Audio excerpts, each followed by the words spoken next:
Questions and doubts are a common and necessary part of every journey. They help find the best answers to life's hard questions and to challenge long-held beliefs that might not actually be true or proven or healthy. They can keep us from harm or help us to escape bad situations. Sometimes our questions and doubts can set us free, but they aren't easy, and these trying times can make us feel even more disconnected, desperate, and alone. But you are not alone. Recovering from Religion is an organization comprised of people just like you, people who have asked questions, who understand doubt, who can help you navigate through the confusion, and who are genuinely there to help.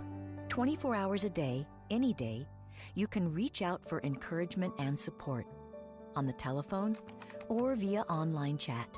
And RfR even provides online communities to connect with others just like you, even if you choose to do so anonymously. Recovering from Religion is a safe place where you can reach out, explore your questions, converse with a friend, and be completely yourself without fear. No judgment, no rejection, just an opportunity to connect with someone who understands. There's no reason to go it alone. Recovering from Religion is ready whenever you are. Reach out today at recoveringfromreligion.org.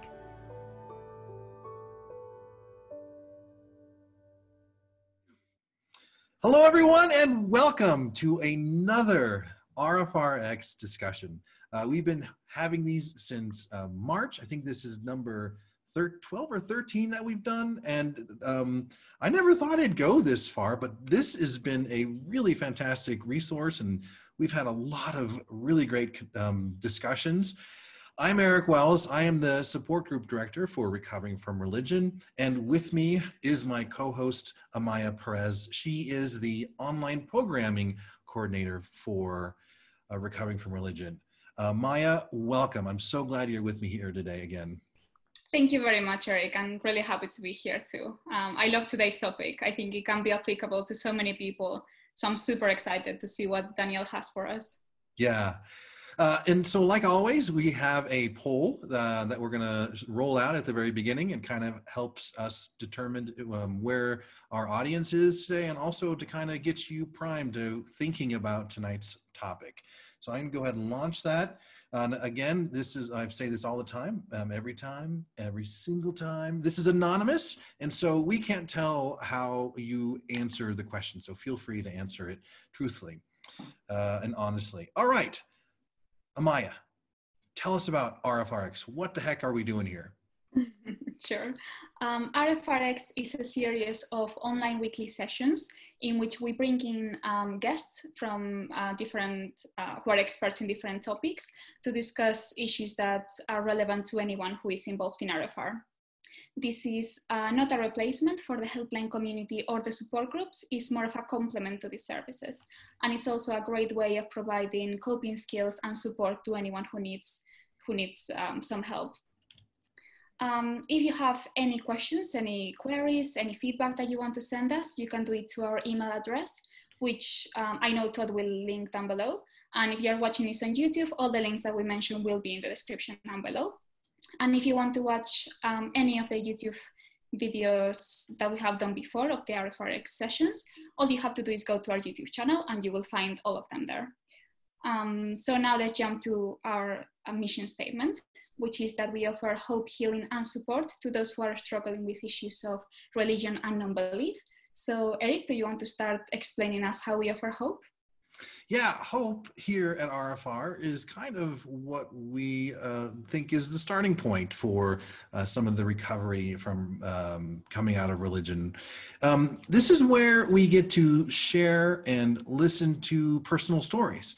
So we're all in this together. We're all having our doubts, or we're coming out of religion, or dealing with some trauma from the past stemming from religion, and to hear some other folks' stories, hear the challenges that they've gone through, and maybe even identify with how similar they are to my own challenges, kind of helps give me hope, and helps to let me see the light at the end of the tunnel.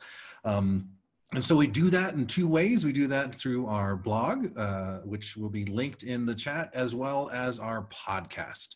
And they both kind of tell great stories about recovering from religion. What about healing, Amaya? Yes, so healing comes from our helpline, which is done via call or online chats, and where our agents will listen to you with an empathetic ear and no judgment or criticisms to any issues that you may have. It's completely confidential, safe, and available 24/7. So it's a great resource to use if you're struggling right now.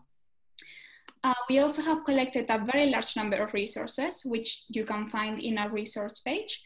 And this collects everything from podcasts to videos, books, articles, just anything you can imagine, you will find it in the resource page. So that will be linked down below. So Eric, do you want to explain support?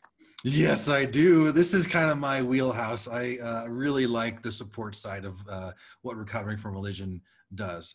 One of the programs on the support side is the support group meetings. And this is peer support. These are face-to-face, in-person meetings. Well, not now, since we're all kind of under this pandemic. We're meeting virtually instead, but normally we have in-person meetings.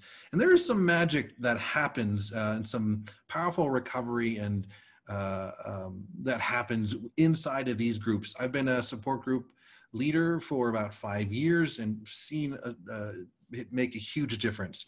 Right now we have 46 groups across the world, and we're always looking to find new support group leaders who are willing to step up in the community to start one out there. You can find the nearest one at the Recovering from Religion website, and we'll get a link in the chat to that. In addition to that, we have the Secular Therapy Project. So we talked about the helpline community, the chats, the call, and we talked about the support groups. Those are all peer support. Those are all folks who aren't necessarily trained to provide professional therapy, professional counseling. And so Recovering from Religion set up the Secular Therapy Project, where we have carefully screened licensed secular mental health care providers. And they're screened by the following criteria. Make sure that they've got appropriate licensing in their state and country. Make sure that they are maintaining a secular practice. And so there's no risk of being proselytized to. I feel like it's a big waste of my time if 3 meetings in to with a brand new therapist, the therapist tells me to pray harder or something. That is not something that I want to waste my time or money on. And then finally, to make sure that the therapist uses evidence-based treatments. And so if you are wanting some professional help, we can direct you to a screened secular therapist at theseculartherapy.org, and that link is going to be in the chat. All right, one more thing you want to talk about, Amaya? Yes, so we also have private helpline communities, and this is basically an online platform so that you can meet people who have similar backgrounds as you. And we have many different communities, everything from military, LGBTQ+, ex-Mormons, ex-Christians, ex-Muslims, just any group you can imagine, you will find it in the private helpline community. And apart from the chats, they also hold Sunday night Zoom meetings. So if you would like to join them, all you have to do is contact one of our agents, again, via online chat or phone call, and they will guide you through all the steps that you need to follow. So if you're looking for a more like peer support kind of thing, I think it's a great resource to use. And before we talk about last RfRx, I would also like to mention volunteering, because volunteering is something that has helped so many people in RfR. Sometimes, well, sometimes not often, our volunteers say that they get more from helping others than the people that they help. So it's just a great thing to do if you have a little bit more time in your hands now. And since we are always looking for volunteers, all you have to do is go to our website, and that is recoveringfromreligion.org/volunteer, and the website will guide you through all the steps that you need to follow. So I highly recommend you join us. It's an amazing community, and you will be doing such a good job. I'm sure we will find a place for you. Yeah, we're all volunteers here. This is, none of us are getting paid to do this, and we keep coming back every single week. I'm getting a lot out of this. I'm hearing you're getting a lot out of this, and I've got a lot more than I put into it. That's for sure. Definitely. I'm learning so much. So last week, one of our secular therapists and a member of the online programming team, Casey Hodis, she came and talked to us about adjusting to parenting. Now, Amaya, you kind of went into that thinking, oh my gosh, I'm really scared about having kids. I know I want them one day. I'm really scared about having kids. How did you walk out of it? I mean, I was still as scared, but I also felt more prepared because I felt like I knew a little bit more what to expect and how to address people who are judgmental of how you raise your children, which I'm sure happens to a lot of people, and especially to people who have maybe relatives or friends who are religious. So it was a great preparation for when I have kids in the future, I think. Yeah. We also talked about how to work with family members who want to indoctrinate your kids or children at an early age too, like grandparents or aunts or uncles or something like that. And it was kind of neat because it dovetailed really well into the talk that we had before with Marie Delafont about autonomy and consent and creating boundaries, and really kind of helped get the concept of creating boundaries even more solidified for me as well. Even though I don't have kids, I'm not going to have kids. I'll have dogs. Maybe I can somewhat relate to a little bit of what she said to it, but the boundaries part is kind of what I walked away with really well.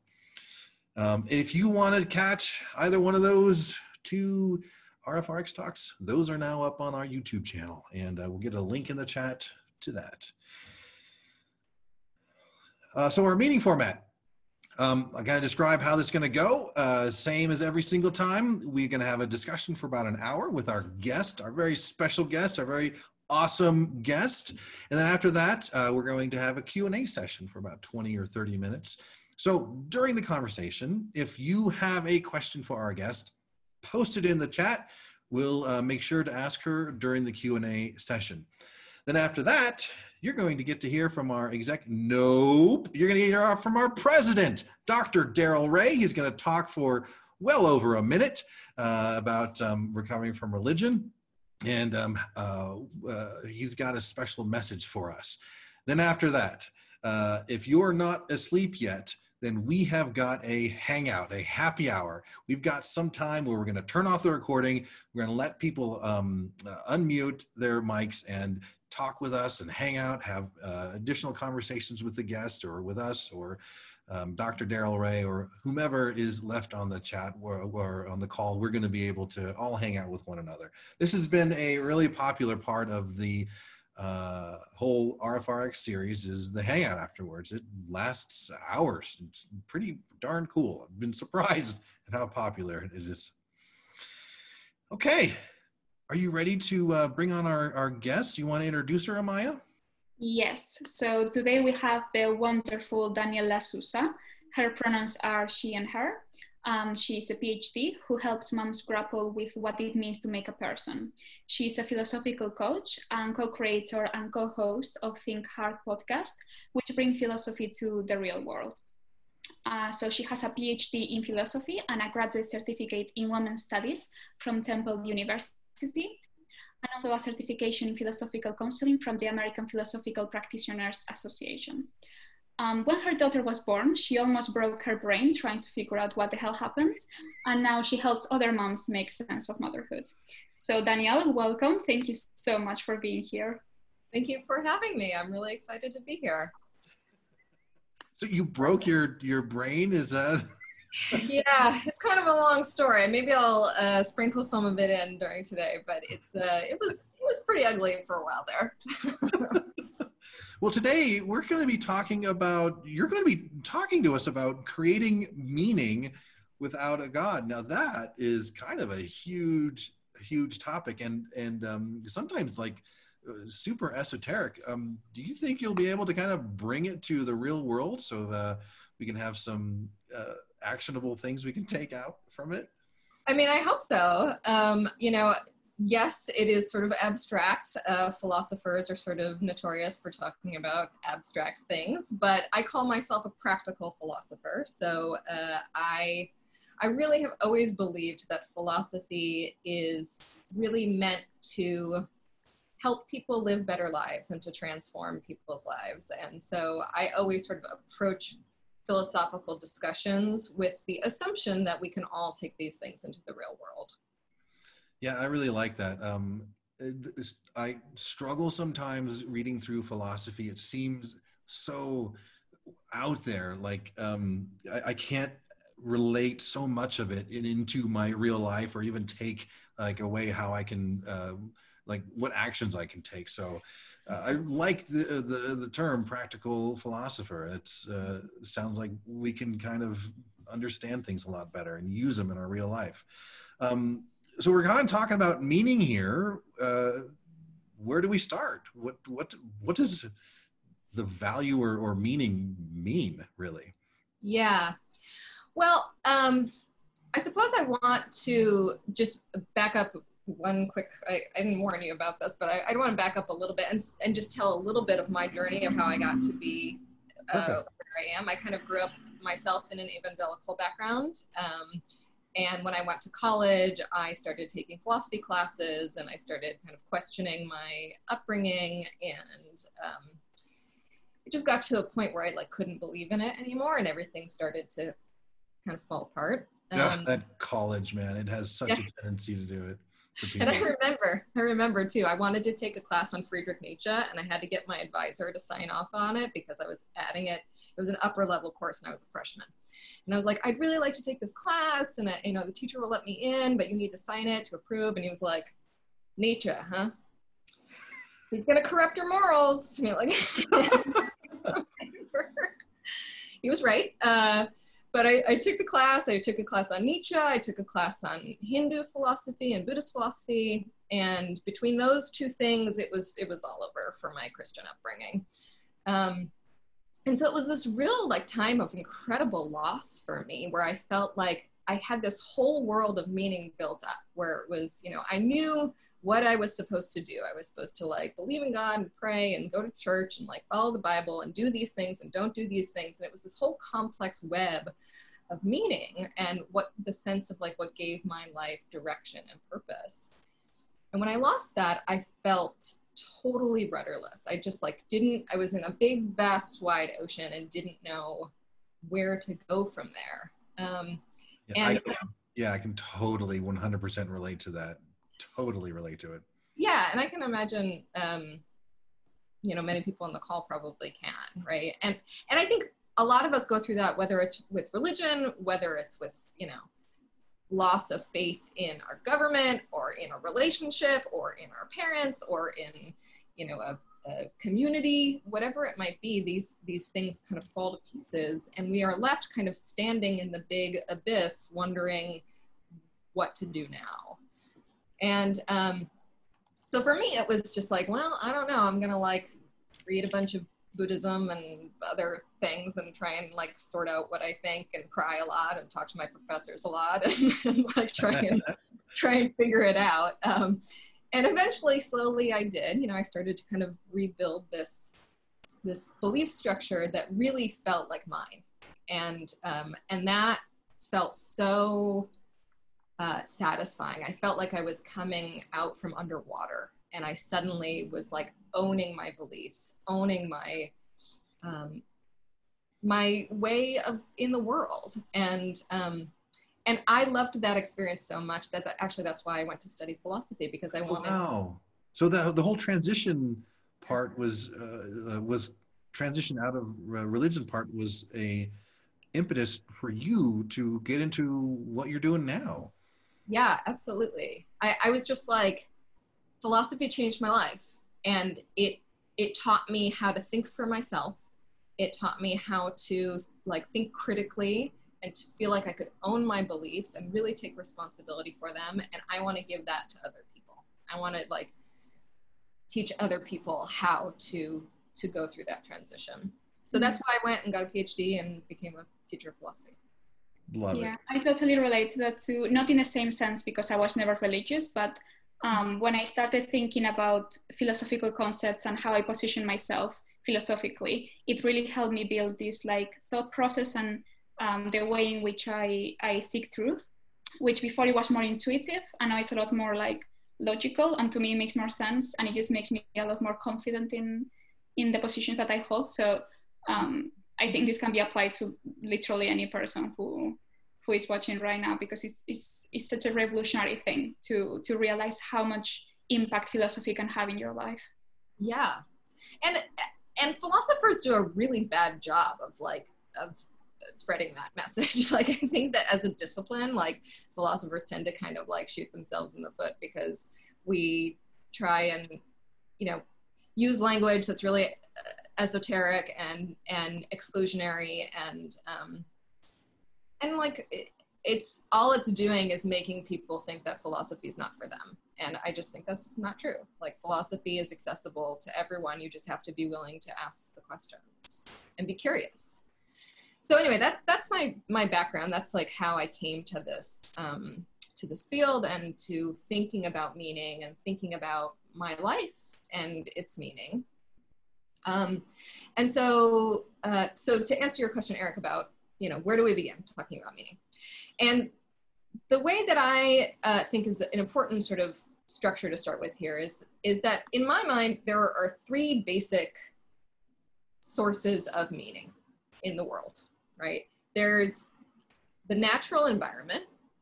We can look around and see nature, and there are certain schools of thought and religions that really focus on the natural environment as a source of meaning and values, right? So a lot of indigenous religions and schools of thought, animism, spiritualism, Chinese Taoism tends to be very naturalistic. This idea that the natural world, there's like wisdom and meaning in the natural world, and if we look to that, we will know how to behave and how to think of ourselves as like fulfilling a place in the world. So the first is naturalism. The second, I'm going to call supernaturalism. And by that, I just mean super meaning above. So like above nature, outside of the realm of the natural world. And that's where we look at the theistic religions, right? So that's when you refer to God or gods, and anything that is above the natural world that has the source of meaning. And this is, you know, the Judeo-Christian and Muslim faiths, right? That it's like, there's the God, and the God has the rules, and the rules come down to us, and here are the 10 commandments, and this is what you do, and this is what you don't do, and here's the structure for meaning, right? And so that's the second one. And then the third one is that the source of meaning is human beings.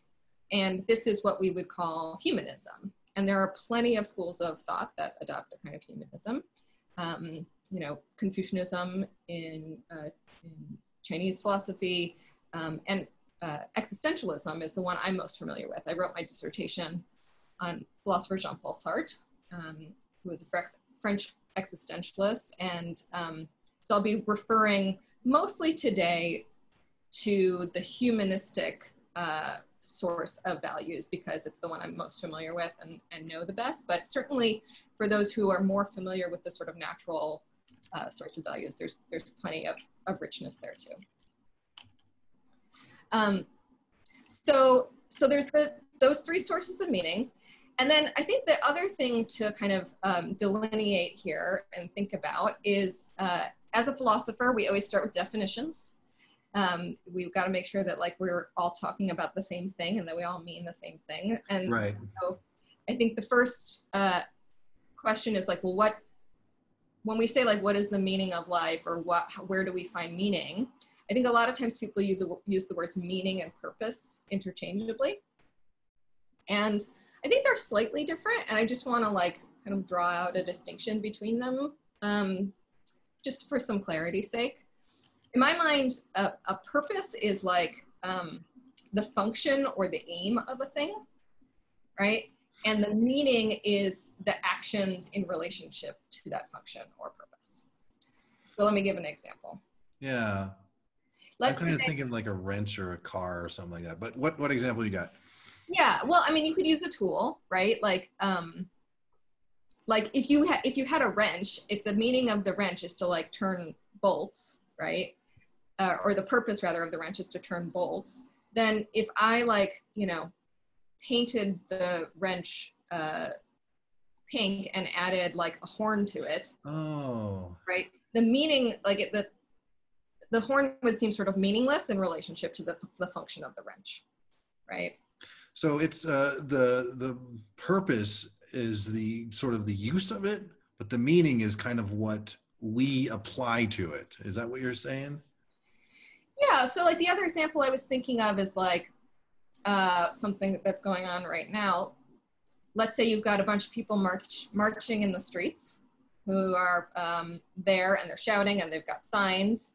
And if their purpose is to disrupt life and make it known to the powers that be that there are things in the social world that they don't agree with and they want changed, then that marching in the streets and shouting and like holding signs seems very meaningful, right? Like, I'm going to do this because this is meaningful for this end or aim that I have. Okay.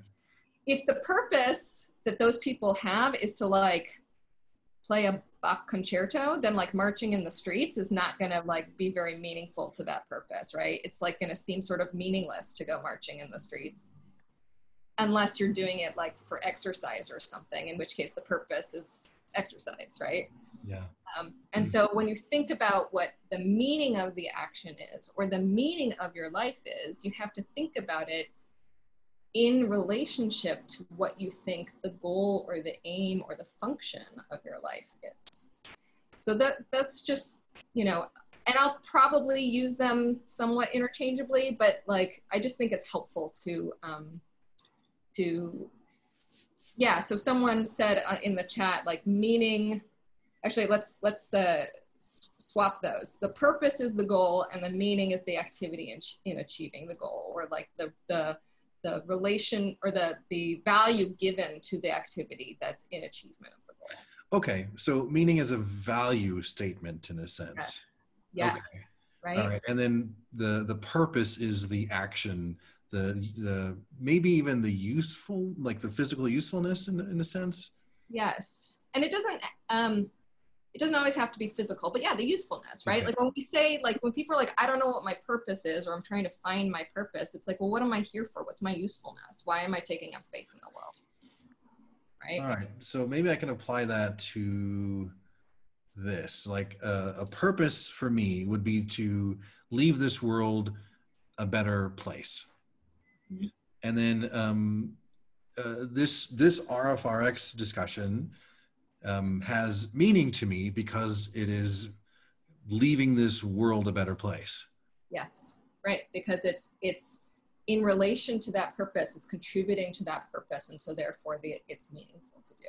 So you may feel like washing dishes is kind of meaningless, but if you're doing it because the purpose is you are caring for your family and your household, and you're creating a home in which you are supporting the people in your life, then it can feel very meaningful.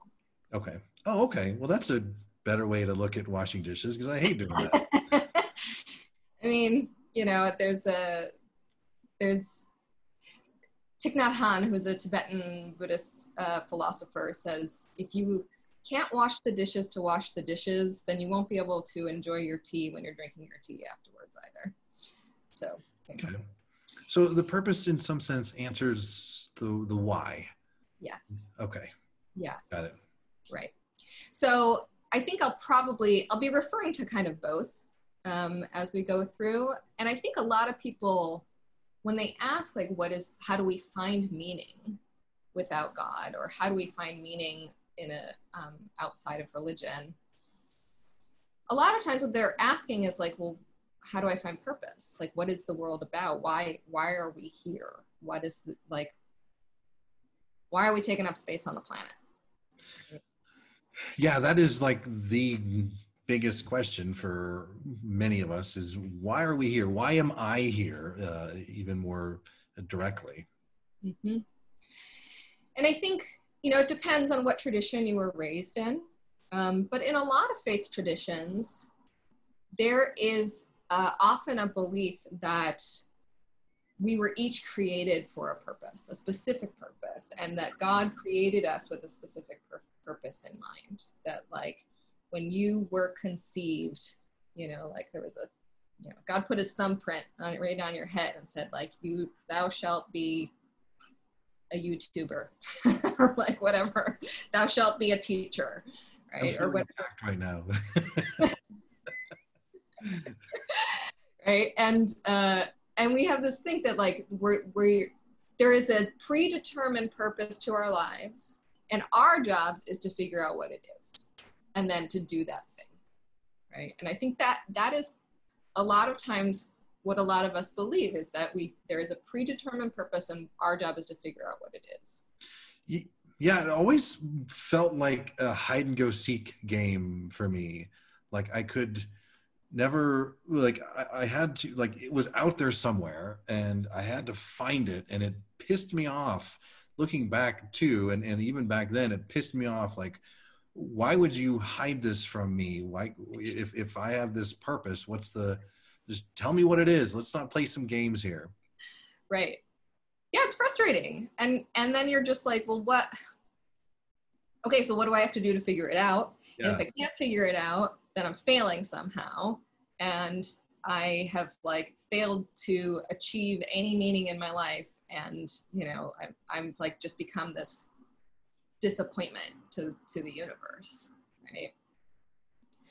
And I think that in some ways, the idea that there is a predetermined purpose is comforting because it gives order to the universe, right? There's this idea, in the same way that, you know, having a higher intelligence is often comforting, that there's this order to the universe, and it's out there, and our job is just to figure out what the predetermined order is, and that's all we got to do. And in some sense, it takes the responsibility off of me if the purpose has already been designated. Correct. I don't have to do that extra work or even be responsible for the plan or creating the purpose. Right, exactly. So my thoughts about this were really influenced by Jean-Paul Sartre. He has this wonderful essay called Existentialism is a Humanism, right? And I talked about how humanism is like that sort of thinking about the source of values and meanings as coming from human beings rather than from God or anywhere else. And he says, okay, let's assume that there is no God. Let's assume that that the idea that God has given you a predetermined purpose is false. And he kind of starts with that assumption. And so the question is, well, what then? How do we do it? And he suggests that, like, what happens is that we all just kind of show up here. We just, we don't come into this world with a predetermined purpose. We just are born. And like, here we are, ta-da, like you're here through the like accident of evolution, we've got you. So now what, right? And he has this phrase that is kind of like that in a nutshell. He says, existence precedes essence. And by that he means existence, right? You exist. Precedes is before your essence, your meaning, your purpose, your function, your whatever. Okay. So kind of like you decide your own purpose kind of thing, because first you exist and then you assign your purpose to yourself. It's not like the universe does it for you. Is that what it means?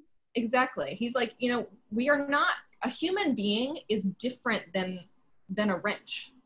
It's not that someone said like, I have a function in mind. I need to turn this bolt. I got to create a thing that will fit on there to do this one thing. And the reason I created it is so that it can do this one thing. Human beings aren't like that. We don't come into the world and say like, okay, well, you have this problem and we need you, Eric, we're going to get you here on the planet so you can fix this one thing. He's like, that's just not how it works. We show up and there's this big messy world and it's confusing and it's chaotic and here we are. And our responsibility as humans is to look around the world and to make decisions about what we're going to do with our lives and with our situation that we're born into. And so that we become then responsible for making decisions about that. And I mean, it's not easy, right? In a way, it's simultaneously freeing, because your purpose can be whatever you want it to be. You get to decide what your purpose is. But of course, the usual response is like, I don't like that. That's really scary, right? Like, what do you mean I have to decide, right? Yeah. And so he says that humans, we have this very unique ability to create meaning. It's something that he thinks, and I don't know if this is true or not, I guess people can debate it, but like, he thinks other creatures don't have this ability to decide the meaning of our lives. We show up in the world where we aren't responsible for the household we're born into, the body we're born into, our gender, our skin color, our raising, our environment. There are a lot of things that we don't get to decide, right? But as humans, the one thing that we do get to decide is we get to decide what all of that means to us. Mm-hmm. We get to tell a story. And like I feel like there is a repetition on like the purposes of different people. So like, I feel like the most common answers could be to either be happy / successful, or to, as Eric said before, leave the world a better place than you found it. Do you think there is any like reason why people orbitate towards these two purposes, or are there any that I'm missing maybe? Well, honestly, I think the happiness one seems to me to be like a very American thing, that like we want to be happy. It seems like a very culturally specific thing. I think there are lots of people in many other places and many other times who just thought like, it doesn't matter if you're happy or not. Like, the goal is to like do your duty, and and your duty is determined by your role, which is determined by what family you're born to, and where you show up in society. And if you're born to the shoemakers, then your purpose is to like make shoes, and you like make good shoes, and that's what you do, and happiness has nothing to do with it. Yeah, right? Yeah, I guess it also changes like in time. So like even in the same country, like I guess maybe in the UK also, like a few years ago, if you were a shoe repairer, that's what you did. And yeah, I guess happiness had nothing to do with it. Yeah, I think that was a very whitewashed thing what I just said. I apologize, didn't think about that, but yeah. No, but I think that's right. I mean, I feel like most people, when you say like, what's the purpose? And they're like, I don't know, to be happy, right? And that's sort of where a lot of us are right now. And maybe it is I don't know if it's a culturally, white thing to say, but I do think that it is a like 20th, 21st century, Western American type thing to say. The other thing about like leaving the world better than you found it, like, okay, that's good. But then you have to ask the next question is like, well, what does that mean? Yeah. But and in some sense, individually, we can define that. Well, and that's the thing. It's like, it puts each of us in the driver's seat. Yeah. What would a better world look like to me? Because it's really kind of subjective. From a better world for me is different than a better world for Amaya, or a better world for you, Danielle, too. Mm-hmm.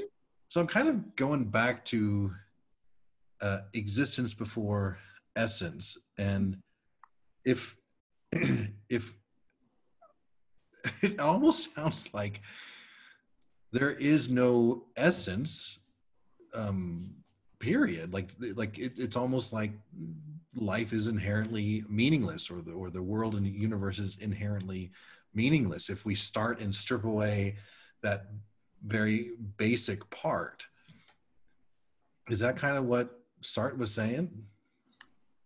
Yeah, I think so. That you kind of start with the assumption that the world is meaningless, right? That there is no like truth written in the clouds, right? And he says like, look, when in Europe, in the like Enlightenment era, when the world became more secular, right? And in the like scientific revolution, when it became more secular, what happened is that a lot of thinkers stopped using the word God and they started using the word nature, because nature had this like secular connotation. But then it still had this idea that like there's a natural order, right? And there's like a truth, and there's like morally good things and morally bad things, and they're written in the clouds. And Sartre just says like none of that is real. Those are all human inventions. The human beings have come up with all of these ideas about what's true, what's not true, what's good, what's bad. That's part of what makes us kind of amazing as humans, is that we can make these kinds of judgments and we can tell these kinds of stories. But the world itself just is what it is. It's not good or bad. It's not meaningful in any particular way. It has no structure. It has no inherent meaning. We ascribe the meaning to it, and each of us ascribes our meaning to it, and then we collectively ascribe a meaning to it.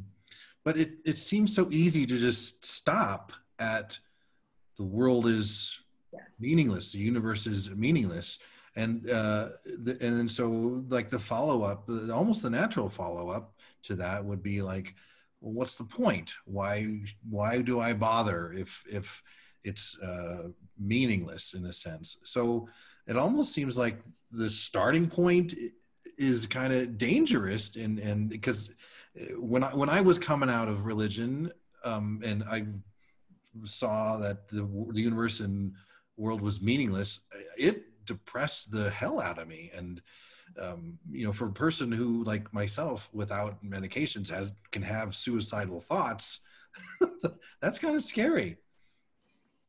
Yeah, it is. And it's why the existentialists call it the abyss, right? It is like the idea that the world is meaningless. It feels like the ground gets pulled out from under you, right? And Sartre had no illusions about this. I mean, he said, like, he wrote so much about anguish. Like, anguish is the appropriate response in some ways to the fact that the world is meaningless.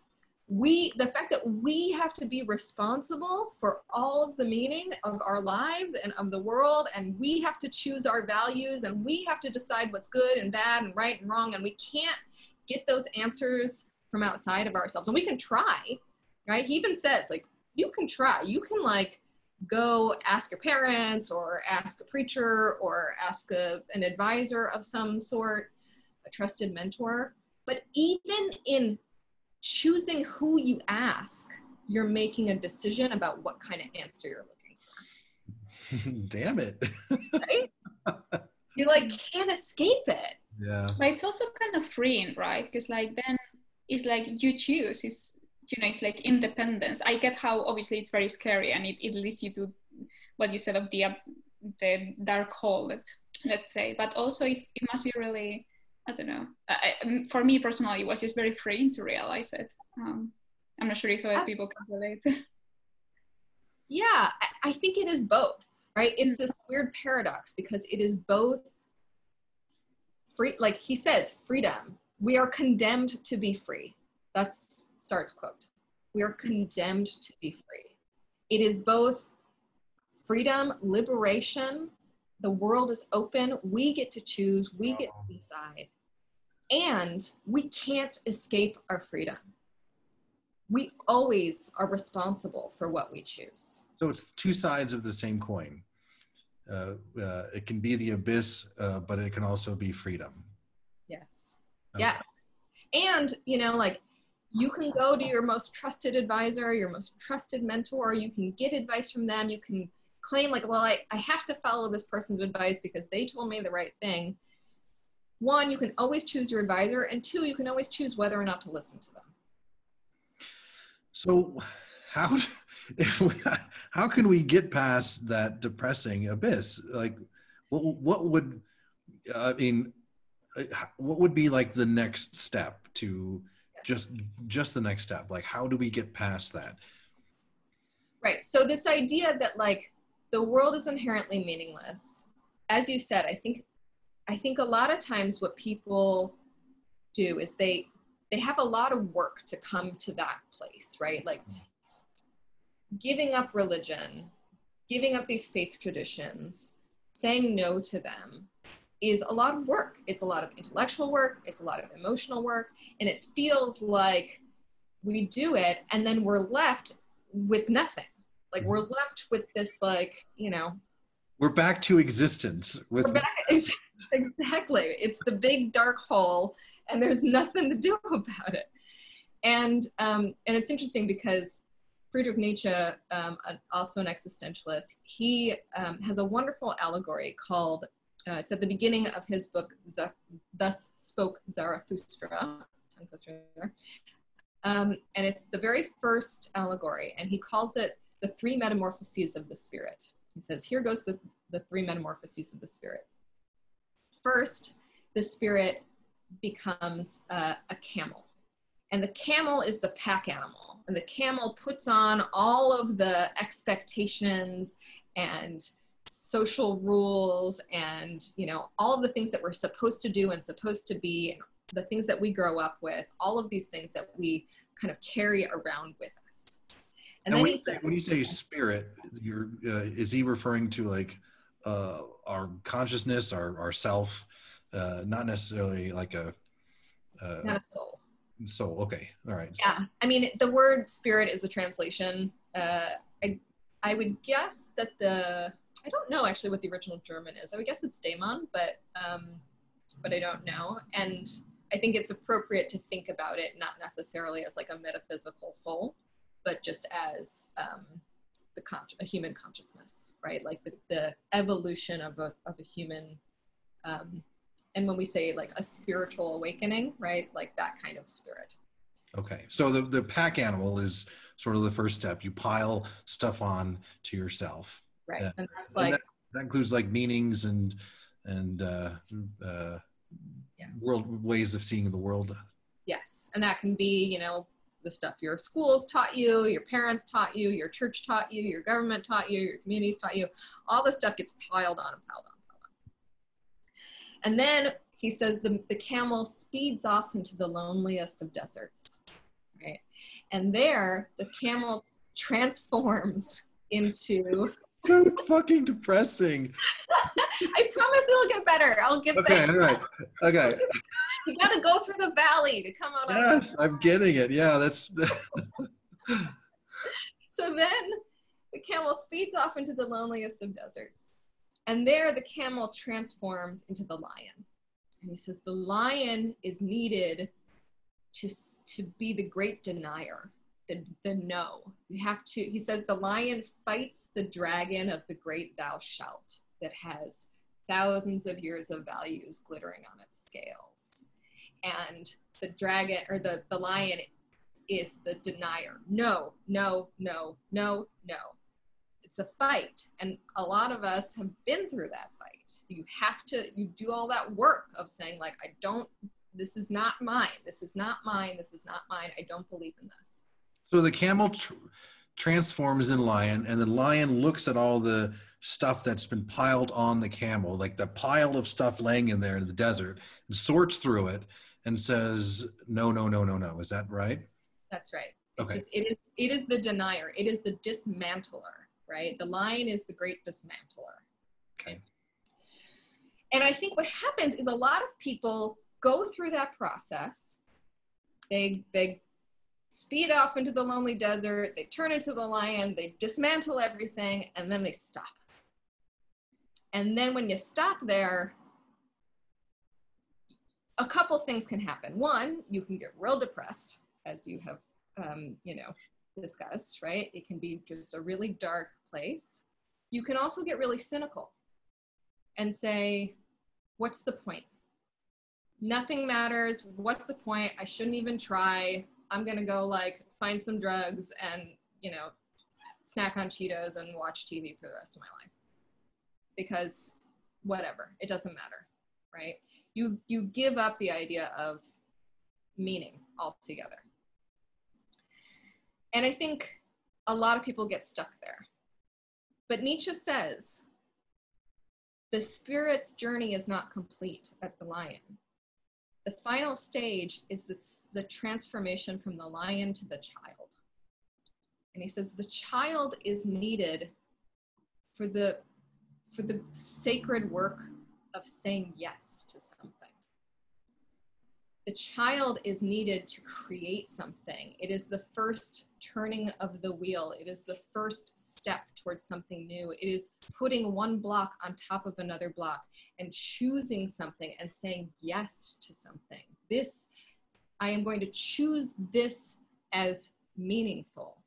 I'm going to tell this story and I'm going to own this story and I'm going to say yes, knowing that it's my choice, knowing that these truths do not come from the skies or the heavens or the great lords.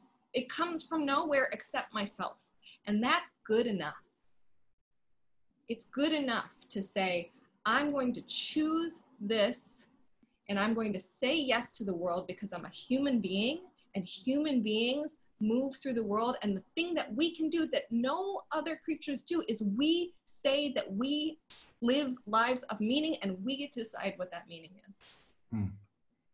So I guess the question is, how can we move from the lion spirit to a child spirit in our lives, like in a practical way? How can we achieve that transformation?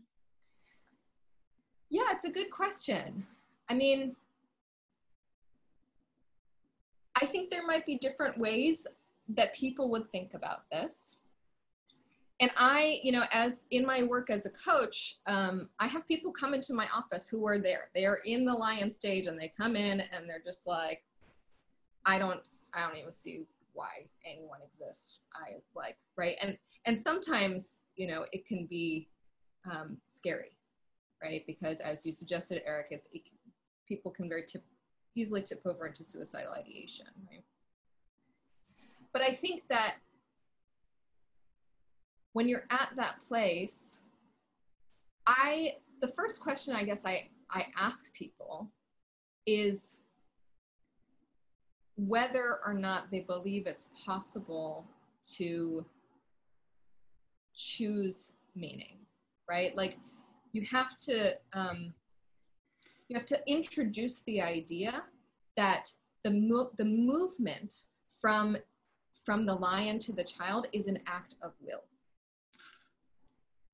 So do you have to believe in free will to do this change?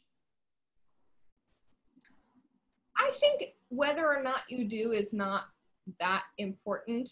You have to believe in free will enough to suppose that you can exercise something that looks like free will. Okay. Right? When I say an act of will, I think it's a decision that we make. So really the step out of it is to ask yourself, can we create meaning? That's cool. And that's something that sounds like doesn't necessarily come naturally to folks who are in that lion stage. Right, because we're still looking for meaning out there. Right? And we say like, that's wrong. I don't believe in that. Those people lied to me. Why? Like everything's terrible. And the end. And I think that a lot of times people are still waiting for the sky to open up for the truth to come through. I could see that. Yeah. So yeah, I was like, what I was told doesn't work. Like there's no meaning over there, but there has to be out there somewhere and maybe it'll come to me somehow. Right. If I just read the right books or follow the right guru or take the right meditation course or, whatever, like go to the right retreat or whatever it means. I'm looking for my new church. I'm not going to call it that, but that's what it is. Yeah. Right. So how do we, once we ask that question, can meaning be created? Can we define it for ourselves? How do we do that? How do we choose it? It doesn't sound like it's something that can be found, and so we have to learn it. Yes, it's a skill. I think that's really important, right? So it is a practice. We need to see our lives as something, we are writing our own stories, right? I think that like the way I tend to talk about it is like, we are the authors of our own stories. And again, we don't always choose what happens to us, but we do choose the meaning of what happens to us. Okay. Right? And we get to decide what to do with what happens to us. So I suppose now is a good time to talk about my broken brain. Go for it. So when I was 3 months after my daughter was born, she's 4.5 now. 3 months after my daughter was born, I was in a new city, didn't really have friends and family around. I was 5 months pregnant when my husband and I moved, and didn't have a lot of support, didn't know a lot of people in town, new parent. And I had gotten into this very intense experience of anxiety, hormones, some crazy concoction of something. I'm still not quite sure what happened, but I went through this cycle of I couldn't sleep, was having terrible insomnia, the anxiety about not being able to sleep, right? I try and fall asleep because the baby's got to be up and I got to nurse her in a couple hours. So I quick got to fall asleep, but I can't sleep. And then I get anxious about not sleeping and then be up. And then, you know, just this cycle of insomnia and anxiety happened to the point where like most nights I was getting maybe 3-4 hours of sleep for like weeks. And my brain sort of went into philosophy overdrive. And it got to the point where I could not reasonably for myself distinguish what was real from what wasn't real. And I spent 5 days in a psych hospital with psychosis. And then another like month and a half in an outpatient program. And another year after that in therapy, trying to put the pieces of my life back together. Now I had my PhD before this happened, right? So I'm someone who is an academic. I like built a career, built an identity as someone who thinks well and who at the very least can like distinguish real from not real, right? And my identity as a thinker was really, really important to me. And suddenly that was totally undermined. Suddenly I was like a crazy person and I hadn't had any really like mental health stuff in the past. It was new, it was terrifying. It totally shattered my entire sense of self.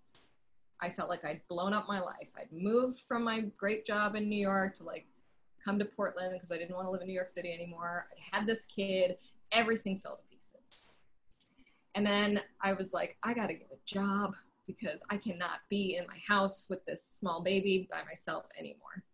So I found a job. I like was teaching history to a local high school, private high school, to 9th graders, which was just awful. It was not a good fit for me. And I remember I just spent much of that year just being like, everything is ruined. Like my entire, you know, like this, it's a tragic thing that happened. At best, it's a tragedy that has befallen me. At worst, it's all my fault. And I like am a failure as a human. And at best, it is a terrible tragedy that's not my fault, but just happened to befall me. And it's meaningless and my life is terrible now. And I remember going, like sitting on the couch with myself one night and just saying, this can't be the end of my story. If this is the end of my story, then my story sucks. Mm-hmm. And I can't like, this cannot be the meaning of my life. Like I have a baby, I go crazy at the end. And so I said to myself, like, I need to do something to integrate this experience into my life in a positive way so that I can feel like I can move forward. And that's when I decided that I would, I was going to send out a piece for publication that I had written about the experience. And I organized a talk, a public reading, where I like gathered 40, 50 people in a room and like told them about my experience. And that sent me on this like healing journey where then now my work is to talk with women who are struggling with the transition to motherhood and to do this philosophical counseling thing, which was the only thing I could think to do that didn't make me want to cry every day. And so now I have this life that I get to like do this thing that I've really kind of always wanted to do. I never thought I would deal with motherhood, but the idea of like doing philosophy for the people in a public space was just something I always wanted to do. And because of that experience, now I look back and now I get to decide what that experience means to me.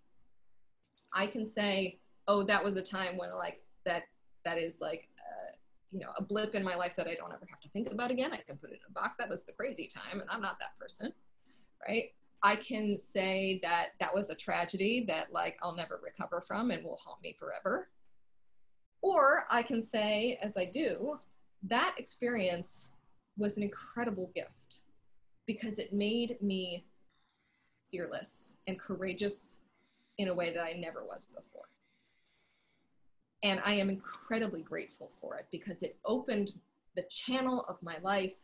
Like the bottom dropped out, but because of it, the top went up and I am living bigger and better because of it. Okay. I will tell this story.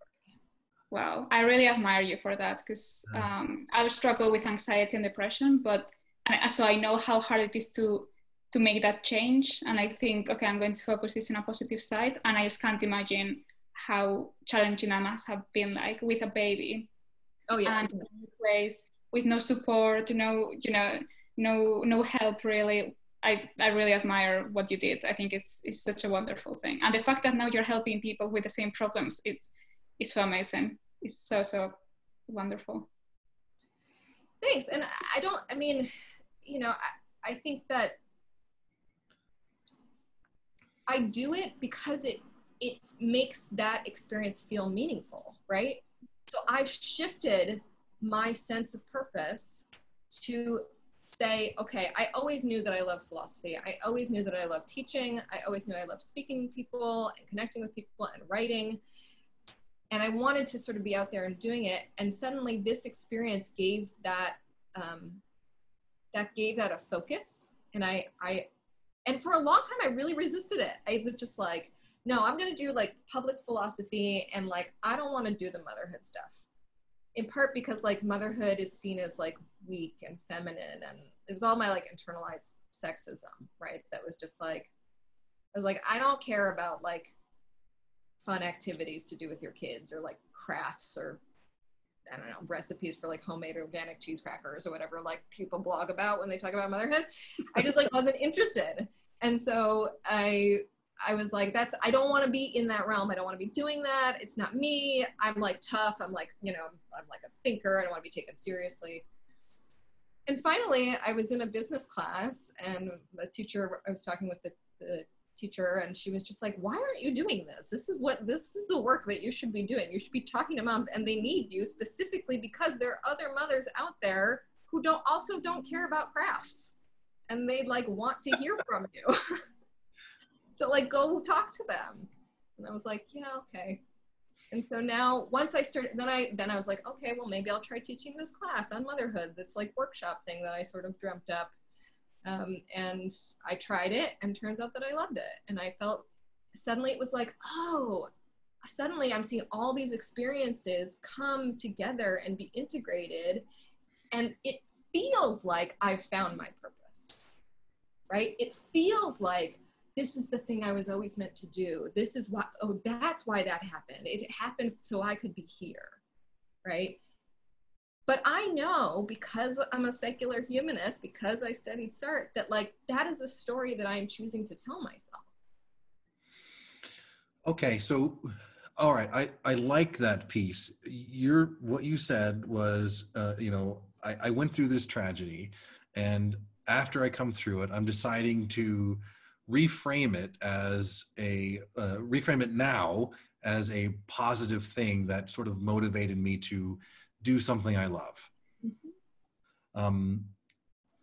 I hear that, but it also seems like I can hear that sort of being used almost as, you know, I went through this horrible relationship. I was, you know, physically, mentally abused. but I came out of it stronger. I don't know. It sounds close, or I had this religious experience, and so now I'm going to do missionary work. It really sounds like it could be used almost like a double-edged sword in some sense, to both motivate you to do something that you to create and find meaning, but also to almost keep you into the same place you were before, or the same mindset you were before. I don't know. I mean, can you spell that out, right? Like the idea that like, I mean, yes, we can always rationalize our choices. Yeah. Yeah, that's true. Yeah. Like, But I like the part that you said about, I understand that there is no meaning out there, and so I'm creating this for myself. That realization almost seems to be kind of like the key yes. to still continuing to have that freedom of creating the meaning and purpose for or creating the purpose for your life and meaning in your life. Yeah, and I think that like, I know, I mean, the other part of this, if you're going to kind of go with this like Sartrean view of things, the other part of it is that he says like, look, you gotta know that you're the one pulling the strings here. Yeah. Like you. And that's where the power is. That's where the freedom is, and you can also, it sounds like, correct me if I'm wrong, it also sounds like you can change your mind. You have that freedom to change your mind, change the purpose of your life. Right. It may be that like I wake up tomorrow and I suddenly decide for whatever reason, like that was the old me, that's not me anymore. The last like, you know, however many years were just like, you know, me running out some steam. What I really want to do is like underwater basket weaving. I finally found my thing, right? Like, who knows? Maybe I'll have an epitome and like I'll rewrite my story again. I'm sure that something else will happen in my life in which the story evolves, right? And the story can shift and change over time. But the thing is that like, I think what happens is that we are so attached to the idea that there is a one true right answer for ourselves. And we're so attached to that old paradigm of like, there is a truth, that when we come up with our own story, we get attached to it in a way that we fall into the spirit of seriousness, right? We take it so seriously. Like, this has to be my meaning. This has to be who I am now, because if I can't, then everything is lost, right? And you forget that actually you were the one that created it in the first place, right? Like you write the rules. He said, Sartre says it's like if you were playing a soccer game and suddenly you mistook, like you take the game seriously. You like, we all collectively agree that these are the rules, and you decide that this is how it's supposed to be, and we create the borders and we create the structures, we create the meaning and the values. Like when this person kicks the ball into that net, then that means that they get a goal. But that action actually has no inherent meaning whatsoever. We've just collectively agreed that that's what it is, right? And when we get to the point where we think that like that must be what that means, we fall into the spirit of seriousness. We start to reify our stories. We turn our stories into gods. I love that. We fall into the spirit of seriousness. Yeah. So, so this is a skill. It doesn't sound like it's something that comes naturally to humans at all. And it's something that we have to continue to work on and continue to re-examine. And, there is always a different, higher level or a different level of this skill that we can discover. Is that what I'm hearing? Yeah, I think that it takes practice to be able to see your life in this way, right? It takes, again, referring to Sartre, he says, we must have a spirit of play. Like we need to think about our lives in a more playful way. right? Because ultimately, like, we don't know. We're just making it up as we go along. It's like one big experiment. We're just like trying, and we also like can work our entire lives for some end and like not get there, or get there and then have someone else dismantle it. We don't know what's going to happen in the end, right? And ultimately, like, we're all going to grow old, we're all going to die, our like great grandkids probably won't know our names, and the sun will explode in like the end, right? Like, in the end, nothing actually matters. But who cares? Like, we're here. This is our human lives. And we get to play in this world while we're here. We get to build sandcastles, big and beautiful, knowing that they're going to be washed away. So make it the best, biggest, beautiful, most beautiful, wonderful sandcastle you can. And that act of doing it is meaningful because you have one life to live, and here it is, and do it. And just because you change your meaning throughout your life, that doesn't mean that the meaning you assigned yourself before was incorrect necessarily, right? So it could be that in different phases of your life, you have different meanings because you grow as a person and you change and you develop and yes. Yeah. Right. I mean, never did I think like I would be talking to mothers about motherhood. I was like the least interesting thing in the world to me. And then suddenly, like, here I am. And I had to kind of get used to the idea. I resisted, like I said, I resisted it for a good year. I was just like, no, right? And I'm doing it because when I do it, I feel alive. I feel like it gives my experiences meaning. And so I continue to choose it.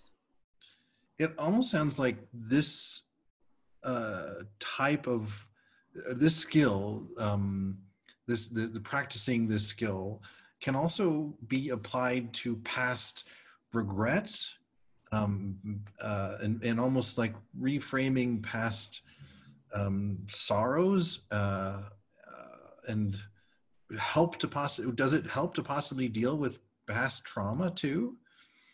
Absolutely. I mean, there's a whole, I'm not a therapist, so I'm sure there are people here who could speak to it better than I could, but there is a methodology of therapy called narrative therapy. And the whole idea is exactly as I've talked about, reframing our experiences into a positive, self-affirming, life-affirming narrative, right? And I think...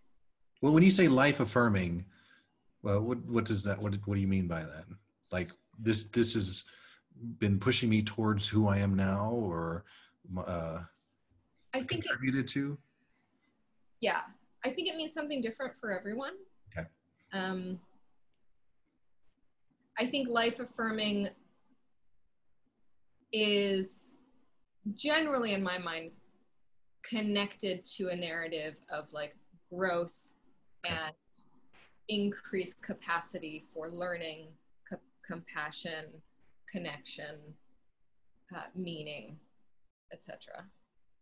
So narrative therapy helps to kind of get to that end of reframing it as life affirming and stuff like that. Right. And looking back at your past experiences and saying, what is the story I am telling myself about these experiences?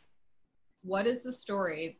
Again, my experience, I could frame that as, and sometimes in my darkest moments I do, like, that madness was in me all along and came from a long lineages of like sick women in my family, and it is who I am at my core, and that's who I will be forevermore, and everything else that I do is just simply trying to cover that up. I could tell myself that story. Yeah. But if I live that life, I'm probably not going to be super helpful to people. Like, I won't be able, probably won't feel super good about myself. I probably won't parent my kid very well. I probably won't be very effective in my career. I will be unhappy. And so I'm choosing, because again, life doesn't come in a form. It's not like that's more true than the other story I choose to tell, which is like, that was a nightmare of an experience. But oh my gosh. So there, Oh, that's so okay. So there isn't really, like you're saying, like the way I looked at it back then is just as true as the way I look at it now. Yes. So the both of them they're inherently meaningless, but I can change how I see it. And God damn it, that's even more freedom, but also more responsibility too. Yes. Wow. Yes. And the thing is that it's your whole life, right? Sartre says Yeah. you can change your mind about your story until you are dead. Like until your last breath, you can change your mind. I'm kind of feeling giddy inside, like, and it kind of, I'm feeling a hope. Oh, good. Yeah, I mean, this is the thing. Like, you have to go through the valley, right, to come out the other side. You have to, because telling people like, oh, no, your life has meaning. You just don't know what it is yet. You're failing to figure out what it is like not. It's not ultimately helpful, right? You have to say like, look, okay, the world's meaningless. Yeah, it is. I'm not going to try and convince you otherwise. And yet, if you accept that, and if you stop fighting it, and really say like, I'm going to own my responsibility as a human being on this planet to create the meaning of my own life, then I'm like living. I'm really living. And how can someone, so you mentioned feelings of regret. In the cases in which someone feels regret because they have hurt someone else. So for example, I know a lot of religious people feel guilty because they have converted other people in the past, and they feel guilty about the potential harm they have done to them. How can they change their viewpoints, as you said, in a more positive way of how can they rewrite the narrative of their previous story to think, okay, how can I see this in a more positive light? Yeah, I think there are lots of ways to do it, right? Like, and I think it's important for when people do it, you have to tell a story that feels authentic to you, right? Because if you're gonna tell a story that's just like, oh well, I'm gonna try and like put a like rosy lens on it and like convince myself that it wasn't that bad, or that like maybe those people were helped in some way or whatever, like it's not gonna feel authentic. I think sometimes that feeling of authentic means grieving your past behaviors or your past ignorance or your past experiences, and knowing that you can't undo them.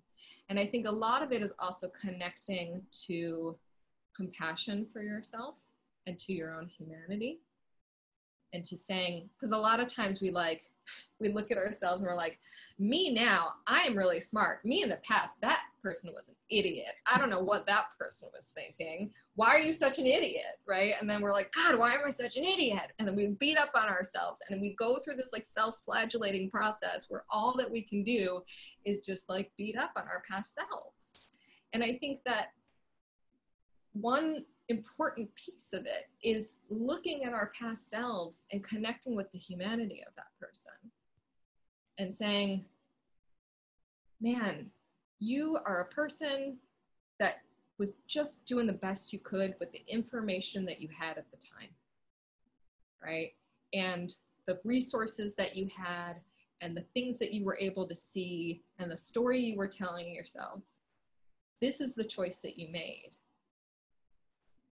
And me here in the future wouldn't make that same choice. But you know what? In the same way that we would be offering compassion to a friend or to a child that had done something that they regret, we can offer that to our past selves and say like, look, buddy, you were just doing the best you could, you know? And when we start there, then I think the new story kind of becomes clear to us, what that story, that authentic story looks like for us. Wow. Well, holy moly. I mean, you literally took us through that whole process. Like, there was a moment where I'm just sitting here totally depressed, just like looking around like this is meaningless. But then you brought us out of that valley and into some hope. I didn't go into this damn thing expecting you to do that to us, but man, I feel so much better on the end. This was amazing. This was so cool. Do you have anything else you want to share with us about this? No, I'll stop talking. I'm happy to take some questions. You don't need to stop talking. I mean, I'm loving this so much. It was so hopeful. It was so nice. Thank you so much. Yeah, I really believe it. I just feel like, and I think one of the things that is really so painful about our world is that there are so many people in the world that not only are denied resources and access and opportunities, but denied stories of hope and the belief that they are able to rewrite their own stories. Because don't get me wrong, some people have more resources and access and opportunities than other people, right? And I don't want to, I think one of the objections to existentialism is that it's a bourgeois philosophy, right? That it's for rich, middle upper class people with access. And I think that we need to understand when we are talking with people that there are forces in the world that push on us. There are messages that are sort of like programmed that we have to work. That's that camel, like throwing everything off. We have to do the work of dismantling those things. And that takes work, and it takes help, and it takes, education and accesses and resources. And we need to help people with those things as much as we can. But I do think that ability to choose hope and to create meaning is available to all of us. And when people feel like it isn't available to them, I think that is where real damage is done. And when we are talking with people, we need to take seriously the impact of all of those external forces of oppression. And we need to find the space between ourselves and those forces in which we can do that interpretive work of creating the meaning of those forces in our lives. Awesome. Danielle, thank you so much. There's a lot of pollen in the air, so I'm getting some allergies, but yeah, you've left me with a lot of hope kind of going forward, and I really, really appreciate that. Folks, before we go to the Q&A, we've got several great questions. I've got some resources here that Danielle has assembled. We'll go ahead and post in the chat, but in a few days, this whole discussion will be up on YouTube, and all of the resources as well as links for Danielle will all be there as well. Amaya, why don't you take us off into the Q&A session? Sure. So we have 3 questions from the same person via email who sent us an email a couple of weeks ago. Do you want me to read all of them at once, or maybe one by one, because they're quite long? Okay. But they come from the same person. So what do you prefer, one by one or all at the same time? Well, are there other questions from other people that we would want to speak to? Yes, there are. Why don't we do all of them just so we can, or maybe choose one of the 3, just because I want to make sure that we have time for other people to ask questions too. Yeah. Okay, then I'm going to choose the last one because I feel like it's the more interesting one. So as with the other 2 questions, which I'm not going to read, I guess the 3rd point also comes from a sense of philosophical loneliness. I have never been religious. However, the belief and assumption of free will in my society, even by atheists, is a constant reminder of how religious dogma is so influential, because this person apparently doesn't believe in free will. I am not sure what my question is, but I find myself in philosophical and political discomfort knowing that people believe in philosophies I find nonsensical, especially the belief in free will, which I find to be one of the key influencers of injustice. So I guess the question behind this is how can we deal with that philosophical loneliness when the people around us don't share the same viewpoints as us, or the same philosophical positionings as us. Yeah. Well, I think in my mind, one of the great advantages of philosophy is that it provides a model for discourse, for being able to have conversations with people with whom you fundamentally disagree, and to nevertheless treat their arguments seriously and respectfully, and to ask honest and earnest questions. You know, and also to have a bit of humility around the whole thing, right? Especially for people who grew up believing one set of things, and then we throw those things off. And I think what can happen is that people can get really dogmatic about, because there was so much pain associated with that way of thinking, right? Like that way of believing was just like so felt really stifling or felt really damaging in whatever way. And then we can think like, these people, anyone who believes this is brainwashed and they're an idiot and they're doing damage to the world, and like we shouldn't trust them, right? We get really dogmatic about it. And I think that part of the kind of intellectual maturity comes from seeing that, you know, they believe something different than we do. And maybe it's because they just haven't done that work of like examining, dismantling, being critical of what they've been told. It's possible that they just haven't had the education or the resources or the interests and are like willfully ignoring it, whatever. Like there's some process there. Or maybe they've done the work and they've just come to a different conclusion than you have come to. I think either way, to say that, like once your emotions of like, you're an idiot and I shouldn't listen to you get involved,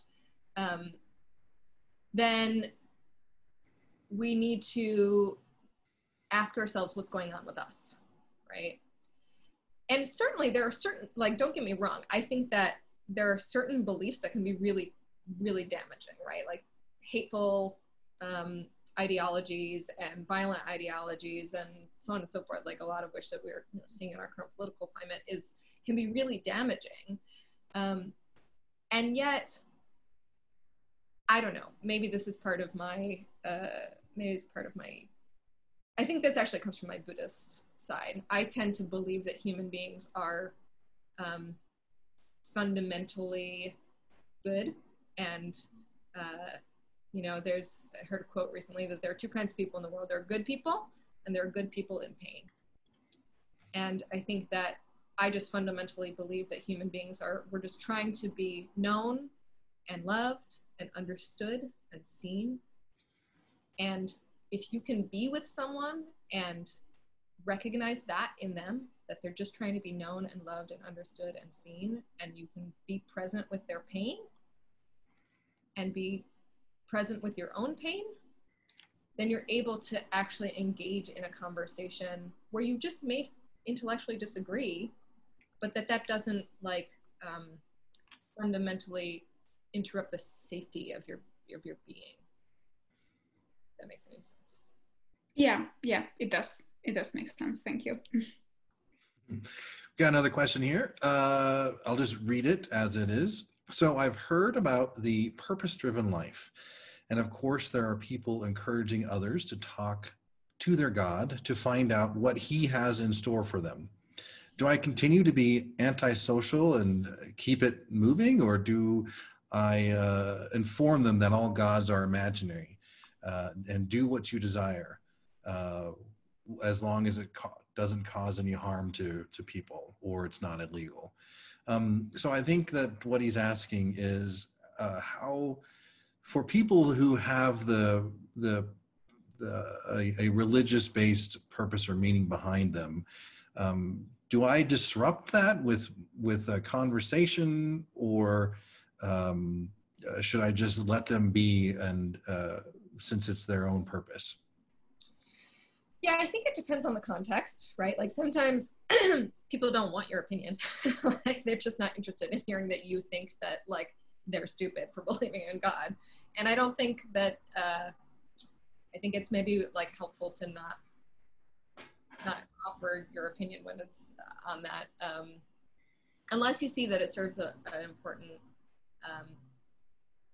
purpose in the fact that that person seems open to having the conversation, right? So, for example, I had a couple of Mormons come to my house who were proselytizing, and oh man, it was so great. I invited them into my kitchen. These two young women, they were like in their early 20s, and they were there for the purpose of talking about faith. So I'm like, okay, great, let's talk about this. And whenever I talk to someone who is religious about faith,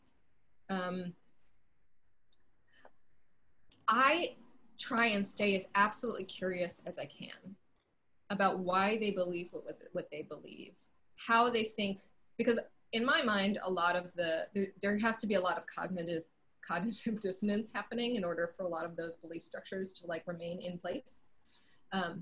But like we all have cognitive dissonance about something, right? Like we all move through the world like kind of believing conflicting things, and we're kind of fine with that, right? Different people attach to different things. So I always get like, I bristle at people who turn their atheism into a new kind of religion and they start proselytizing their atheism, because I think that like sometimes people need God. It serves a good purpose for them. They find comfort, they find meaning, they find, you know, community in their faith. And if it's working for them, insofar as it's not damaging people, right? And I know that there are a lot of faith traditions that like exclude gay people and have, you know, like fought wars over their faith, right? That's a different issue in my mind, right? If they have a faith that is not propelling hate speech, then like more power to you. If it works for you, works for you. Fine. For me, I don't feel like I need it. I can like live a life. I have this, you know, secular humanist structure that works for me, and I find it really more fulfilling than I found that. Fine. Yeah, I mean, if your religion is keeping you from doing horrible things, Right. stay religious. Yeah, like go for it. I mean, you mentioned in my bio, I have a podcast. We've stopped putting out new episodes, but we have a pretty good archive. And my co-host, Jose Muniz, is a theist. He's a philosopher, and he believes in God, and he's a Christian. He grew up Catholic, and we several of our episodes are actually about like theists and an atheist have a conversation about whether or not God exists. And he is a dear friend of mine, and I love him, and I love having those conversations with him, and I don't think less of him because he happens to believe that way. It's just he has a different set of life experiences. He's written a different story than I've written. Yeah. It's fine. Yeah. Another question that we have is, I can't stop comparing my boring life to the lives of great, positive, optimistic, accomplished other people. How do I get over these feelings? Yeah, it's a good question. I mean, I think in that question, there are values there. There's a story, right? That like fantastic, accomplished people are one kind of person, and I'm another kind of person, and I can't jump over there. We're like, you know, difference in kind here. And that's a really powerful narrative. And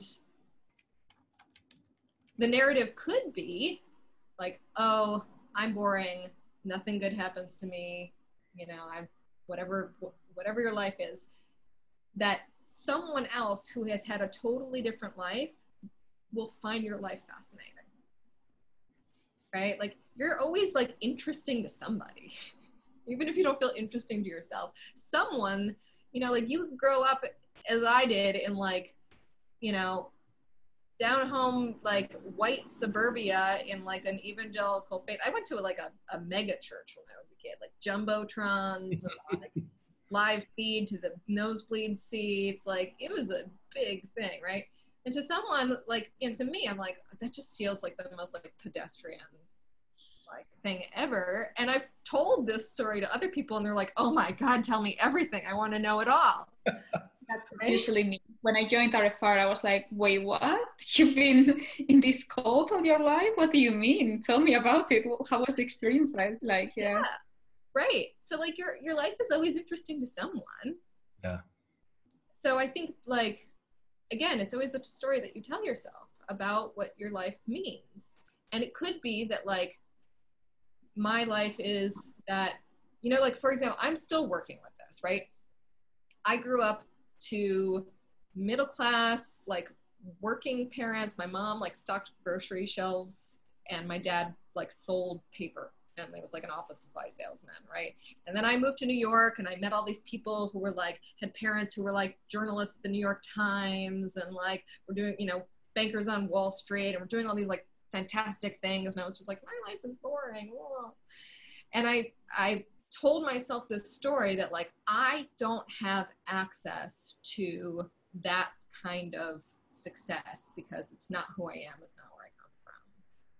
And I literally in my kitchen the other day, I was just like, how long am I going to tell myself this story? Because it's kind of getting old. Yeah. And so you can always choose. You can always choose that like, you know, I used to believe that I couldn't do those things. And then one day I just decided I didn't want to live that way anymore. And I started believing that it was possible for me. And then my life changed. Yeah.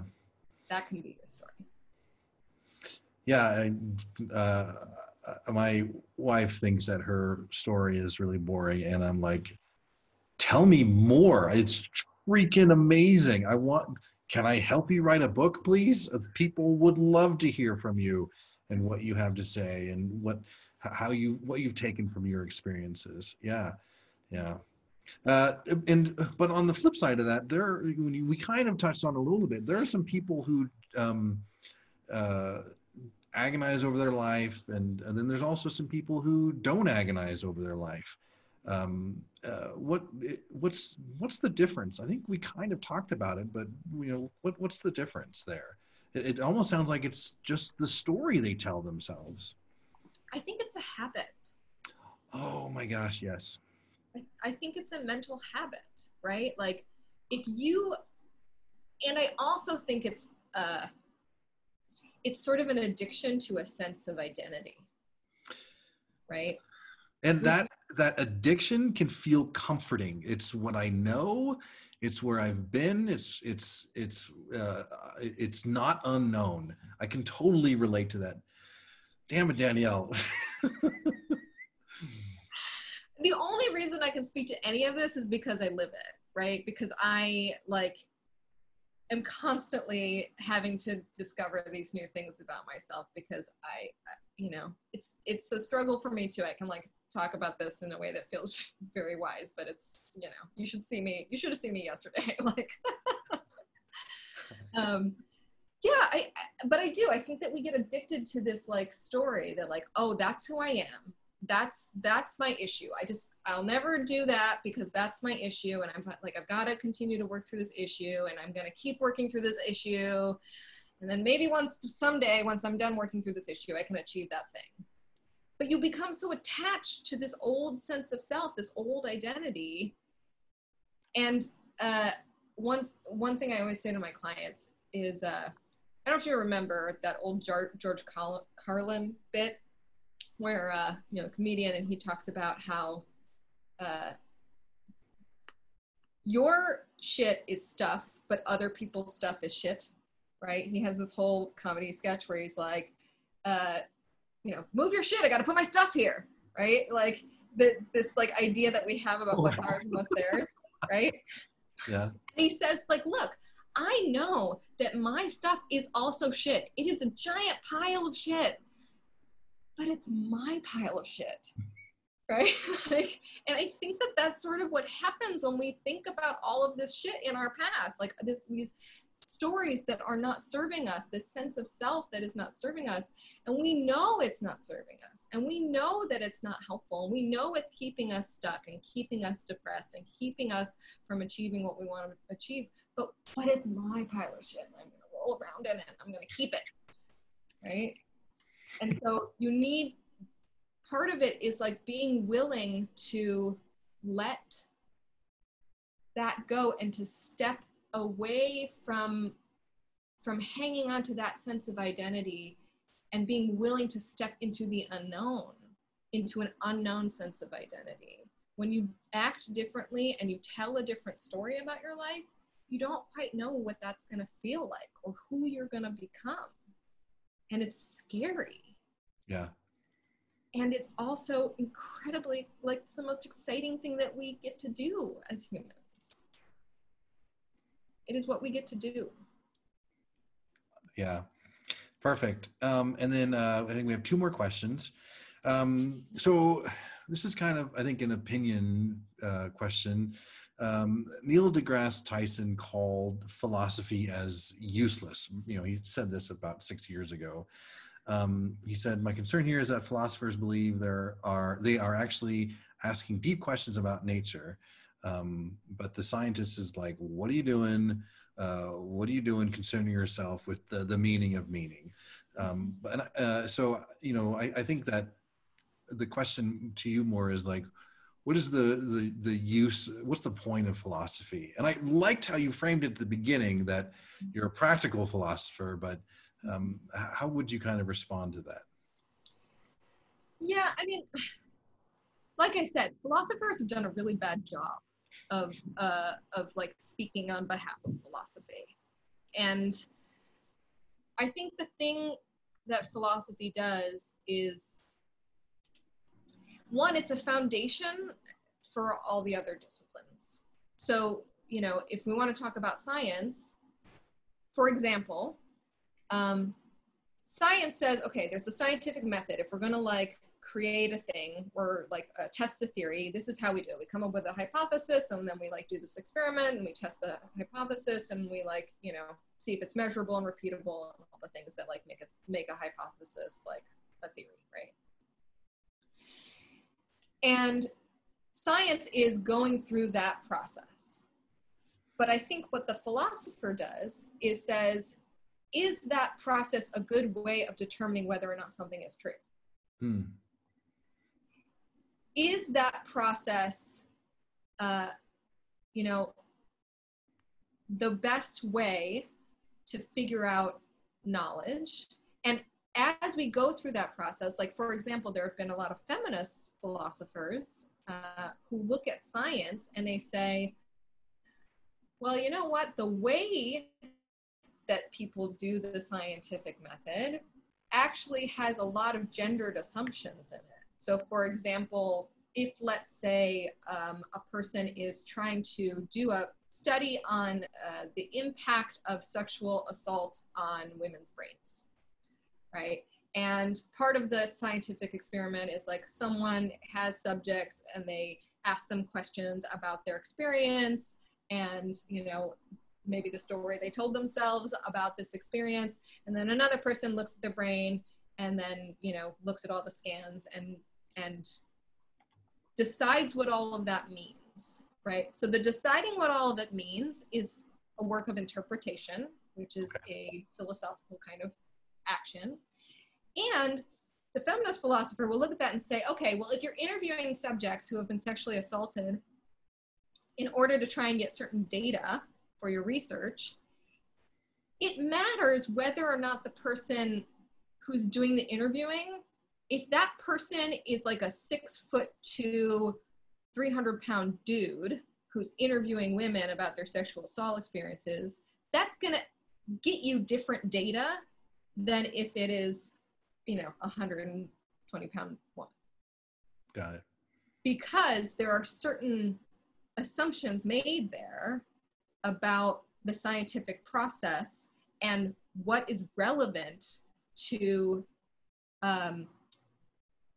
sort of hold constant and what the variables are. right? And if you're not aware of what the variables are because you're in this view that like, this is how we do it, and we just have this sort of like view from nowhere, and we're all objective, like independent observers, then you're missing something important. And so I think philosophers do the work of saying, what are the assumptions that you're making here? What is the like impact of those assumptions? And how does all of that add up to a story that you're telling? So that's like an example. Yeah, that makes sense. Yeah, yeah. It's like helping science in that regards. Okay. I think so. Sorry? I think so. Yeah. We have a last question, which is, I think, a great one to close the session of Q&A with, which is, how do you know when you found meaning? I feel a little disheartened by this question, in part because I don't think meaning is found, you know, like that's the whole point, is that you don't find it, you make it.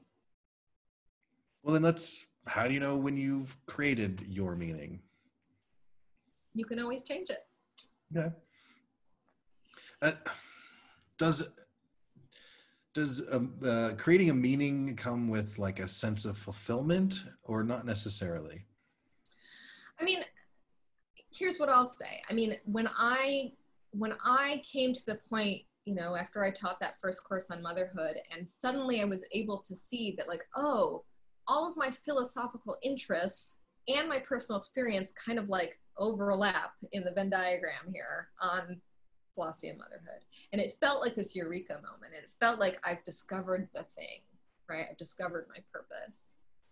And I think there is a kind of charge that we feel when we do that, you know, that kind of moment of insight that feels like there is something authentic and true here that I have, and it feels like finding, but that my experiences have brought me to. And not everybody feels that. And sometimes we feel that about things we don't want to feel that about. And sometimes we want to feel that about things and then we don't. And it's very frustrating when we think we're supposed to feel that specific thing, and that specific feeling is the you know, like the bell that goes off. It's like, bing, bing, you found it, right? Like, you don't always get that. Yeah. And I'm not sure that it came to me in like a moment. It was like, oh, this is kind of cool. And oh yeah, I think I really like this. I actually think I really like this. And like, yeah, I have to deal with these things, but I don't know. I feel like this kind of combines a lot of my interests now that I think about it, right? And that was work, right? The way I talk about it is just like, bing, a light came on. But there was a time of like, this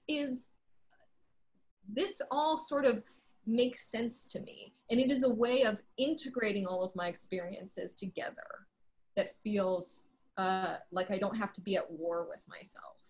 And that felt good, right? But it doesn't always come that way.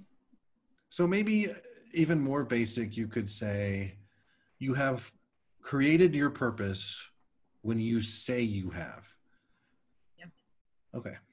Yeah, I think you do. And if you like, I mean, the thing is, you always have created your purpose. It just may not be the one that you want, right? Like, you can just be like, yeah, I went to college, I tried to get a job in my field, the economy tanked, and now I don't, you know, like I don't do anything. Or like, I had the dream job, and then like a pandemic hit, and then I got laid off, and now it was for nothing, right? Like, we can always tell our stories. We're always creating our purpose. Every moment of the day, you are creating your purpose. It just not be one that feels very fulfilling. Okay. Right? So you can even, you know, the purpose doesn't have to be like some super pie in the sky thing. The meaning, it can be as like, I want to feed hungry people, and so waitressing or being a server is fulfilling to me. Yeah, right. I mean, and you know, like, I think connecting to the larger, like, almost always we will feel a sense of meaning when we are able to get in touch with the human component, right? Like if you're a janitor in a hospital, right, you might feel like I'm like, you know, scrubbing floors and like cleaning toilets, and that doesn't feel meaningful. But if you ask, well, why am I doing it? Well, I'm doing it so the room is clean. Okay, well, why do you need a clean room? Well, so that the patients can come in and feel like safe and healthy and secure. And if you're able to see your sweeping and mopping as helping people to feel safe and healthy and cared for, then it feels more meaningful because you can connect to the human component of it. And I think connecting yourself to that something that's larger than me, something that serves other people, even if it's not exactly the thing I would choose, you can choose to tell the story that, you know what, cleaning this toilet is damn important, because the next like little kid that has you know, comes into the ICU because they got burned and, you know, or whatever, is like, it has cancer. Like, I want that kid to feel as good as that kid can possibly feel. And so I'm going to clean this toilet. That's awesome. That's awesome. Danielle, thank you so much for this. Man, this was a good one. All right. Thank you so much for having me. It was a joy. I mean, I love doing this, and I'm really, yeah, thank you very much. Awesome. So that wraps up this RfRx session. Next week, next Monday, same bat time, same bat place, Mandisa Thomas is going to come back and join us, and we're going to be talking about dating, and maybe even specifically about dating as a non-believer. Now, I don't necessarily have that problem anymore, but a lot of you out there and a lot of people may struggle with dating as a non-believer. So the description was like, as non-believers, it's important to evaluate our approaches and thinking, as well as managing our expectations in order to achieve the types of relationships we want. So Mandisa is going to come on and offer advice and insight, as well as discuss possible solutions to help dating as a non-believer. That's going to be a good one, too. Amaya, you want to finish us out with the rest of this? Yes, so the final person to speak today is going to be Dr. Darrel Ray, who is going to give us 1 minute, please just 1 minute, finalization of the whole show. So Darrel, the floor is yours. I'm sorry, Darrel. Before we do that, we have all of our previous RfRx recordings on our YouTube channel. If you've got any topic suggestions or comments or inquiries, you can send it to us at our email address at rfrx@recoveringfromreligion.org. We also got some fantastic stories on our blog and our podcast. And before we get to Darrel, we always have a feedback poll. If you could, again, we won't know how you answer, so if you could please fill out our feedback poll, that would be very helpful to us. And now, Darrel, please regale us with your final words. Well, thanks, Eric, Amaya, and especially Danielle. This was very eye-opening. I have friends that are philosophers, and they talked about this stuff. I didn't quite put it all together until tonight. So this was not just amazing, it was profound in some ways. Thank you so much. I wish you and I could have a coffee sometime. This would be really interesting. Let's do it. But the thing that I found very interesting is the overlap with something you said, and that is we get trapped in our own stories. You didn't use the word trap, but that's my approach to it. And I think that is a profound piece for people to think about. Are you trapped in your own story? Because you're the one making this story up. And I won't steal your thunder here. I just thought, wow, cool. We use this in psychotherapy all the time. And evidently you use it in philosophy too. So we come on here. I'm trying to replace Gail tonight, but she's so much better than I am. So I'm just trying. She's out looking for a house as we speak somewhere in Portland, Oregon. So that kind of pisses me off that I don't get to go look for a house in Portland, Oregon. But of course, there's three things I want to mention. Two of them are frivolous, and that is, first of all, we love anybody that donates to us, and we can use every dime we can get. But that's not my number one priority tonight. Second is we need volunteers. And we love all our volunteers. And as you can see, Eric and Maya, a lot of Todd, all these people are volunteers. And we got like 140 very active volunteers. We're always looking for more. But that's not the most important thing I want to talk about tonight. The third thing I want to talk about is how do you make meaning? Golly, somebody else talked about that recently, I think. And I don't know about you other volunteers, but that's the whole reason I created I started Recovering Religion. I didn't create it. 140 people are creating it as we speak. But the reason I started is because I wanted to create meaning in a way that helped people reduce the pain in their life and decrease the suffering and increase the hope and the healing. And that's what we're all about here at Recovering from Religion. Now, you may not donate, you may not volunteer, but every one of you, I see 51 people are watching this now, you can help us in profound ways that do not involve any of your money and involve very little of your time. That is, let people know who we are. Let them know how we can help. Most of you who are watching this right now came to us through the chat line. You got online, you were in pain, you had questions, you chatted with one of our well-trained agents, and that agent gave you some hope or helped you find hope and helped you create some new meaning, and now you're here tonight. We need to reach everybody on this planet. I think everybody could benefit from what we have to offer, even if they were never religious, because I totally agree with Danielle. I met a lot of atheists who are religious about their atheism, and they need help too. They need a taste of humility occasionally. So I would like to ask and challenge each one of you to consider, how can you help us?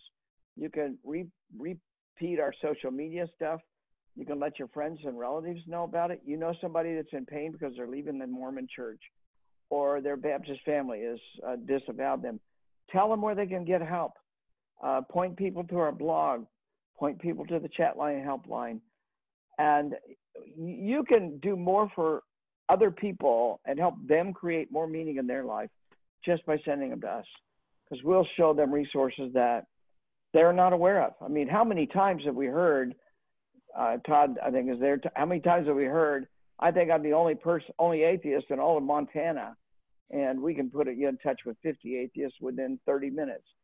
But they feel alone, they feel isolated, and we're here to help people find a new community and find somebody that they can tell their story to and change their narrative if they choose to.